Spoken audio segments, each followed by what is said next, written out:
Γι' αυτό κάθε άνθρωπος, όσοδήποτε καλός και αν είναι, εάν δεν έχει πληθεί με το αίμα του Χριστού η ψυχή του, κάντε του μαύρα κόλληβα από τώρα.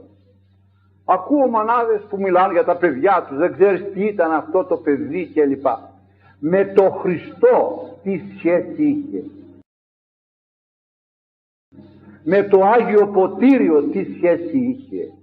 Με το μυστήριο της μετανοίας και της εξομολογήσεως τι σχέση είχε?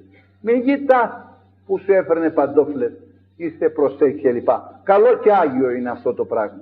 Αλλά με το Χριστό είχε καμιά σχέση ο μακαρίτης, η μακαρίτισσα, το παιδί, το κορίτσι, εσύ, εγώ, έχουμε καμιά σχέση με τον Χριστό? Με αυτόν που εκπλήνει στην είδηση, με αυτόν που κερνά ευωχία, με αυτόν που σηκώζει τη ζωή, έχει καμιά σχέση?